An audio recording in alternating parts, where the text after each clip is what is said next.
मांगे आने लगी डस्टबिन के लिए। तो फिर मैंने हमारे ऑनरेबल एमएलए हैं यहाँ के श्री अरुण खान जी, उनको रिक्वेस्ट किया कि अगर आपके पास डस्टबिन हैं तो आप मुझे कुछ प्रदान कर सकते हैं। तो इमीडिएटली ही वाज ग्रेशियस इनफ और उन्होंने भी मुझे 100 डस्टबिन और प्रदान किए।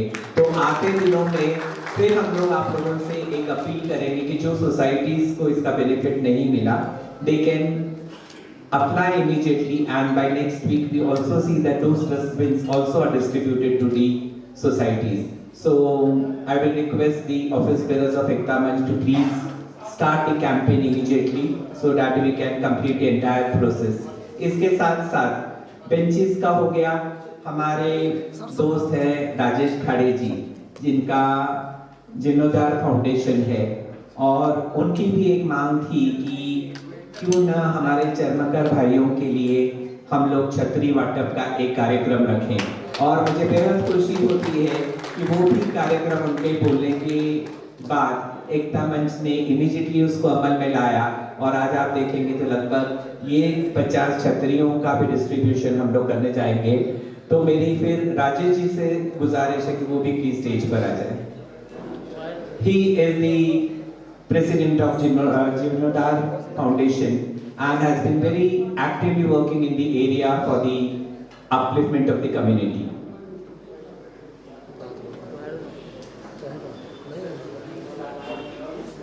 साथ साथ अगर आप लोगों की भी कोई समस्या है और आप लोग भी अगर उनके सामने कुछ डिस्कस करना चाहते हैं या है, उसका भी कार्यक्रम हम लोग बारे में वो थोड़ी सी रोशनी डालेंगे, ताकि अरुण खान जी आते ही हम लोग ये प्रोग्राम की शुरुआत करेंगे।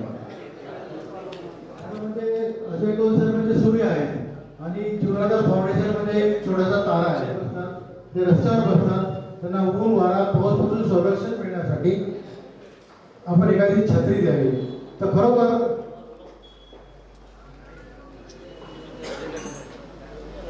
we have with us all of us honorable MLA Shri Arun Khan ji.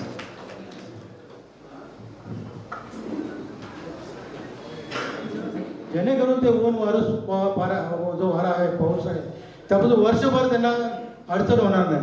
आणि खरोखरच सरांनी 1 मिनिटाचा वेळ दवडला नाही, लगेच छत्र्यांचा म्हणजे अगदी लगेच त्यांनी बाकी काही गोष्टीमुळे आजचा दिवस उघडला काय। आणि खरं म्हणजे सरांबद्दल सांगायचं म्हणलं तर खरं म्हणजे देवदूतच आहे। Hello sir, thank you Rajesh ji. On behalf of Ekta, we have with us a very own well-wisher friend Shri Yakub Memon ji. Thank you. Rajesh ने उनको रिक्वेस्ट किया कि सर यहाँ पे सर यहाँ पे पुढाकारामुळे हे असे सामाजिक काम या भागामध्ये पार पडतात। ते माझे परम मित्र श्रीयुत अजयजी कौल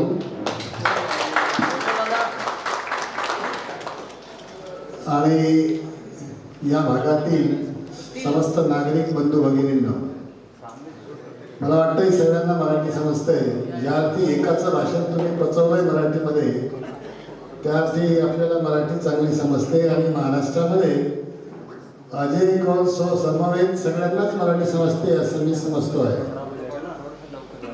मित्रांनो, ज्या व्यक्तीच्या माध्यमातून हा कार्यक्रम होतो आहे त्या व्यक्तीचंच हे मोठेपण आहे। आम्ही निमित्त मात्र आहोत।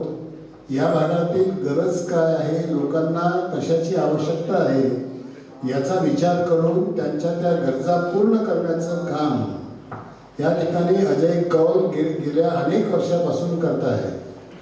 खरं पाहिलं तर शाळा म्हटल्यानंतर शाळेचे प्राचार्य, शाळेचे व्यवस्थापक हे आपली शाळा बघतात आणि विद्यार्थ्यांचं गुणवत्तापूर्ण शिक्षण एवढंच त्यांचं ध्येय असतं।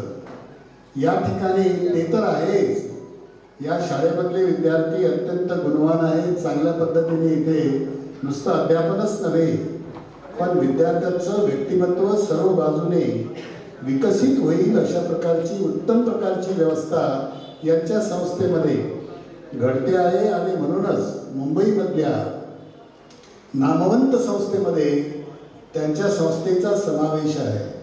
आज मुंबईमध्ये कोणत्याही कोपऱ्यात तुम्ही नुसतं नाव घेतलंय अजय कौल कोण आहे, तर हे कोण अजय कौल असं कोणी म्हणू शकणार नाही. नुसतं तुमच्या वर्सोवामध्येच नव्हे, पण मुलुंडमध्ये विचारा, तिकडे चेंबूरमध्ये विचारा, कुठेही मुंबईमध्ये विचारा, यांच्या सभेला 100% मुख्याध्यापक हजर राहतात. शिक्षकांचं संमेलन जर घेतलं तर एक शिक्षक सुद्धा गैरहजर राहणार नाही. त्यांचं आतिथ्य उत्तम प्रकारे करणं आणि या सगळ्या लोकांना जे हवं आहे त्या पद्धतीने जर अकॅडमिक डिस्कशन असेल तर त्याच तोलामोलाचं अकॅडमिक डिस्कशन त्या ठिकाणी घडवून आणणं आणि त्या लोकांना अगदी इथे दिवसभर राहावं वाटेल अशा प्रकारच्या सगळ्या सुविधा पुरवणं, यामध्ये अजय कौलचा हातखंडा आहे. त्यांचा हात या ठिकाणी मुंबईमध्ये कोणी धरू शकत नाही. हा नुसतं शाळेच्याच गौरवाचा भाग नाही, त्याच्या पलीकडे जाऊ. प्रत्येक वेळी जे मला मार्गदर्शन करत असतात असे जम्मू आंबेडकरजी, आजच्या या कार्यक्रमाला आयोजित करणारे तुमचे आमचे सर्वांचे प्रमुख मार्गदर्शक अजय कौल सर, जीवाधार फाउंडेशन आणि जीवाधार कॉर्पोरेट बँकेचे चेअरमॅन राजेश खाडे, हेमंत सर, उपस्थित सर्व बंधू आणि भगिनी, मित्र म्हणून आंबेडकर साहेबांच्या खांद्यावर हात ठेवला, ते आमदार झाले आणि माझ्या डोक्यावर आशीर्वाद म्हणून हात ठेवला आणि मी वर्षा विधानसभेला. खूप अवघड माझा ही जो निवडणूक होती खूप अवघड होती आणि सरांसारखा माणूस, सरांची जी टीम होती, ज्या प्रकारे त्यांनी काम केलं, आंबेडकर साहेबांच्या निवडणुकीत म्हणा किंवा माझ्या निवडणुकीत म्हणा, उल्लेखनीय काम त्यांनी केलं. मी त्यांचा आणि आंबेडकर साहेब आम्ही दोघे जेवढं त्यांचा आभार मानून तेवढं कमी आहे. साहेबांनी तर सांगितलं त्यांच्या फंडात आणखी त्यांना काय काम द्यायचं असेल तर ते करू शकतात. कारण शाळेसाठी आंबेडकर साहेब आहेत आणि बाकी लोकांसाठी हारून खान आहेत. या दोन्ही आमदार तुम्हाला लाभलेले आहेत. त्यांच्याबरोबर आमचे आमदार अनिल परब साहेब पण आहेत, आमचे विभाग प्रमुख पण आहेत. तुम्हाला सांगू इच्छितो, लोक विचार करतायत की आमदार म्हणून अनिल परब आहेत तर आमदार म्हणून उद्धव ठाकरे पण आहेत, पण उद्धव ठाकरेचा फंड पुढे दिसत नाहीये. तुम्हाला सांगू इच्छितो, उद्धव बाळासाहेब ठाकरे यांच्या निधीतून माझ्या आंबोली सार्वजनिक गणेशोत्सव मंडळ याचा जो छत आहे, शेड आहे, त्या पूर्ण शेडसाठी जो निधी आहे तो आमचे उद्धव बाळासाहेब ठाकरे यांनी दिलेला आहे, हे लक्षात ठेवा.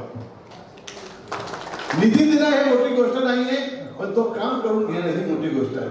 आपण सगळ्यांनी आम्हाला इथे बोलवला, तो आमचा मान सन्मान वाढवला, त्याबद्दल मी आपल्या सर्वांचा आणि अजय कौल सरांचा, त्यांची पूर्ण टीमचा, अजय कौलच्या सगळी टीम आहे त्या टीमचा मी उल्लेख ह्यासाठी करतो की त्यांची टीम आहे ती एकता मंच, ही जी टीम आहे त्यांची, ही टीम सलग पूर्ण वर्सोवा विधानसभेमध्ये नव्हे तर अंधेरी विधानसभेमध्ये प्रत्येक जागी जाऊन काम करत असते. म्हणून त्याच्या टीमचा सुद्धा, एकता मंच या टीमचा सुद्धा मी मनापासून आभार मानतो, धन्यवाद करतो आणि इथेच थांबतो. धन्यवाद. जय हिंद, जय महाराष्ट्र. जास्त काय बोलणं असेल तर माफ करा. धन्यवाद. For all his kindness and all his generosity, I would also like to thank our honorable MLC Shri Abhyankar ji. Would really like to thank him. And to the people of this area, we are always at your service. Thank you for attending the function in such a large number. Thank you so much. And we start with the distribution function. I think अगर आप लोग सब सोच ready ma'am थोड़ा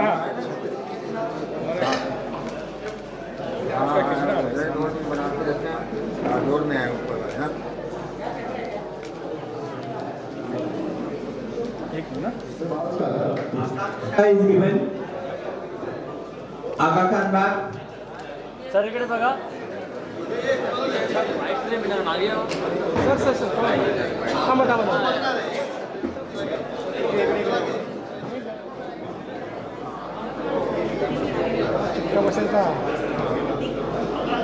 अंजुमन इस्लाम से भी आया है। जीवनाधार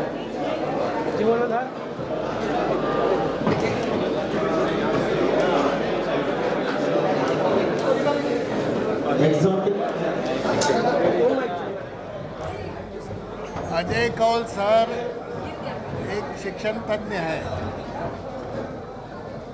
शिक्षण विभाग में उनका बहुत बड़ा नाम है। उन्होंने जिस तरीके से अपनी शैक्षणिक संस्था जिस एफिशिएंसी से चलाई है, वही एफिशिएंसी उन्होंने समाज कार्य में भी बताई हुई है। समाज की एकता बन के रहना चाहिए। हर इंसान एक दूसरे से अच्छी तरीके से जोड़ना चाहिए। कोई मजहब हो, कोई कास्ट हो, इससे कोई ऊंचा नीचा नहीं हो सकता। सब लोगों को समान संधि मिलना चाहिए। हर एक का उत्कर्ष होना चाहिए। शांति और अमन का पैगाम देने का काम उन्होंने आज तक किया हुआ है। वैसा ही स्कूल के बारे में भी उन्होंने जिस तरीके की अपनी स्कूल चलाई, इसका मतलब ऐसा है कि खाली स्टूडेंट्स का ही वेलफेयर वो देखते नहीं है। जैसे स्टूडेंट्स है, उसी मुताबिक स्टूडेंट्स के पेरेंट्स भी हैं। वो पेरेंट्स की भी जो बातें हैं, समस्या हैं, वो समझते हुए उनको भी मदद करने का काम वो शुरू से कर रहे हैं। इसके लिए मैं उनका अभिनंदन करता हूँ। उन्होंने जिस तरीके से हमारे पास एक डिमांड रखी, छोटी सी बात है, बहुत छोटी बात है, लेकिन उन्होंने उसको इतना महत्व दिया कि एक यहाँ पे 100 डिब्बे देना या कुछ बेंचेस देना ये कोई बड़ी बात नहीं है, वो खुद भी दे सकते हैं। लेकिन आमदार की तरफ से भी अपनी ये बात आना चाहिए। आमदार का फंड्स भी लोगों के काम में आना चाहिए। इस दृष्टि से उन्होंने जो हमको बताया वो करना हमारा फर्ज था। इसके बाद में भी उनका जो समाज कार्य है वो बना रहे, इसके लिए जो भी मदद वो चाहते हैं वो मदद जरूर दी जाएगी। इतना मैं यहाँ पे बता सकता हूँ। और इस तरह से बेंचेस का डिस्ट्रीब्यूशन हुआ है। आपके आमदार बनने के बाद ये शायद पहला प्रोग्राम है जो एकता मंच और जीवनधारा फाउंडेशन द्वारा किया जा रहा है, जिसमें आपने बढ़ चढ़ के हिस्सा लिया है। और आपने कहा कि अजय कौल एक ऐसा नाम है जिसके 2 उदाहरण आपने पेश किए, क्या कहें? देखिए, आपने कहा कि एकता मंच का ये पहला प्रोग्राम है या अजय कौल सर का ये पहला प्रोग्राम है। मैं आमदार बनने के बाद में तो थोड़ी सी गलतफहमी है, आपको दूर करनी पड़ेगी। इसके पहले अजय कौल सर ने 3 प्रोग्राम किए हैं। तीनों प्रोग्राम में मैंने हाजिरी लगाई है, लेकिन उसमें उल्लेखनीय जो प्रोग्राम था वो ब्लड डोनेशन का था। इतने बड़े संख्या में ब्लड को जमा करना और लोगों तक पहुंचाना। उसके बाद में यहाँ पर बहुत बड़ी संख्या में उन्होंने आरोग्य शिविर का भी आयोजन किया था। तो ऐसे कार्यक्रम वो करते रहते हैं। साल में एक कार्यक्रम उनका नहीं होता, महीने में या 15 दिन में एक कार्यक्रम अगर कहे तो मैं कहूँगा कि हाँ, आप सही कह रहे हैं। ऐसे कार्यक्रम करने वाले हमारे अजय कौल सर, जिनको कभी भी किसी चीज़ का लोभ नहीं है। मुझे ये चाहिए, मुझे वो चाहिए, मुझे जो भी चाहिए वो लोगों के लिए चाहिए, लोगों की खिदमत के लिए चाहिए, लोगों को इसका फ़ायदा होना चाहिए। उस काम को आगे लेके चलने वाले हमारे अजय कौल सर। हमने पद्मश्री के लिए इनका नाम अनाउंसमेंट किया है, हमने लेटर दिया है। याद है कि आपको? किसी को मालूम है कि नहीं? किसी ने बोला नहीं। हमने पद्मश्री के लिए भी हमारे सर का नाम आगे किया है, उसमें मैंने लेटर दिया है, हमारे अनिल परब साहब ने लेटर दिया है, और भी जितने आमदार हैं हमें उनसे भी कहूँगा कि वो लेटर दें। और हमारे सर को पद्मश्री मिलना चाहिए, क्योंकि जो अच्छा काम करते हैं, जो अपने स्वार्थ के लिए काम नहीं करता, जो दूसरों के लिए काम करता है, ऐसे शख्स को पद्मश्री दिया जाना चाहिए। आपके लिए सब कुछ करके दिखा के सिर्फ नाच गाना करके पद्मश्री लेके जाए, ऐसे लोगों को पद्मश्री देने का कोई मतलब नहीं। तो मैं हमारी राज्य सरकार से, हमारी गवर्नमेंट से ये दरख्वास्त करूँगा, रिक्वेस्ट करूँगा, विनंती करूँगा कि हमारे अजय कौल सर को जो पद्मश्री का जो अवार्ड है वो जल्द से जल्द पद्मश्री दिया जाए और ऐसे शख्स को आगे किया जाए। हमारे महाराष्ट्र गवर्नमेंट के लिए भी और मुंबई महानगर पालिका के लिए भी एक आइडियल एक शख्स बनकर ये आदमी सामने आ सकता है। तो ऐसे आदमी को आप पद्मश्री दीजिए। और इनके काम की प्रशंसा मैं और क्या करूं, डब्बे हो, बेंचेस हो, जो भी है वो लोगों के लिए काम कर रहे हैं, लोगों को देने का काम कर रहे हैं, उसके लिए मैं उनका बहुत बहुत धन्यवाद करता हूँ। एक सवाल थोड़ा हटके, जिस तरीके से आज इंडिया पाकिस्तान का मैच है और लगातार जो है इस पर सियासत तेज हो चुकी है, एक तरफ जो है उद्धव वाला सरकार के जिस पार्टी से हम बिलोंग करते हैं प्रोटेस्ट किया जा रहा है, सिंदूर भेजने की बात कही गई है, दूसरी तरफ बीजेपी कह रही है कि ये अंतर्राष्ट्रीय मुद्दा है, इस पर राजनीति नहीं करनी चाहिए। कल नितेश राणे ने आदित्य ठाकरे को लेकर काफी उस तरीके से कमेंट किया है कि आदित्य ठाकरे खुद मैच देखेंगे, महिलाओं की तरह आवाज निकाल के उन्होंने आदित्य ठाकरे पर तंज कसा। तंज कसने वाला जो कह रहा है कि आदित्य ठाकरे की आवाज़ महिलाओं की तरह है, उनकी आवाज़ किस तरह है पहले वो सोचना चाहिए। दूसरे की तरफ उंगली उठाने से पहले आप देखना चाहिए कि 3 उंगली अपनी तरफ उठ रही है। आज जो क्रिकेट मैच के बारे में जो हम लोगों ने सिंदूर भेजने का जो बात किया है, देखिए वो क्या कह रहे थे, हमारे प्रधानमंत्री क्या कह रहे थे कि खून और पानी बराबर है। मेरे रगों में खून नहीं, मेरे रगों में गरम सिंदूर बह रहा है। उनके बाजू में उनका जो प्रवक्ता क्या कहता है कि आपने खून और पानी की बात की थी, क्रिकेट की बात नहीं की थी। जब आप बाकी सब संबंध तोड़ रहे हैं तो क्रिकेट इंडिया में खेले या इंडिया के बाहर जाके खेले, क्या मतलब है? अगर नहीं खेले तो क्या प्रॉब्लम होने वाला है आपको? कौन सा इंटरनेशनल इस पर आपका नाम खराब हो जाने वाला है? कितने सालों तक तो हिंदुस्तान ने पाकिस्तान के साथ मैच नहीं खेला। जब आप इल्ज़ाम लगा रहे हैं कि हिंदुस्तान के अंदर आके आतंकवादी गतिविधियां करने वाला पाकिस्तानी है, फिर उसके साथ में आपको सारे नाते रिश्ते तोड़ने चाहिए। अगर आप कहते हो कि दहशतगर्दी हम बर्दाश्त नहीं करेंगे, तो दहशतगर्दी के साथ में जो दहशतगर्दी करने वाला मुल्क है उसके साथ में फ्रेंडली हो, इंटरनेशनल हो, आईसीसी हो या कोई भी कमेटी हो, उनके साथ में जाकर क्रिकेट खेलने का क्या मतलब है? कार्य में मुझे हमेशा सबकी मदद मिली है और क्योंकि मेरा जीवन मैंने हमेशा एपॉलिटिकल बिताया है, तो मुझे हर तरह से हर जगह से मुझे मदद मिली है और हम हमेशा एपॉलिटिकल रहना चाहेंगे। और जैसे अरुण खान साहब ने कहा कि पद्मश्री के लिए, तो उसी तरीके से हर पार्टी ने कोशिश की कि मुझे पद्मश्री मिलना चाहिए। यहाँ के खासदार उन्होंने भी, रविंद्र वैकर जी ने भी लेटर दिया है कि उनको पद्मश्री मिलना चाहिए। तो ये लोगों का प्यार है मेरे ऊपर और जो शायद उनकी प्रशंसा हमेशा उन्होंने की है मेरे सामाजिक कार्यों की, शायद इसको देखते हुए सभी पार्टियां चाहती थी कि मुझे पद्मश्री, लेकिन मुझे पद्मश्री से ज़्यादा जो सभी पार्टी सभी लोगों का जो मुझे मान सम्मान और प्यार मिलता है, उसके लिए हम सबके आभारी हैं।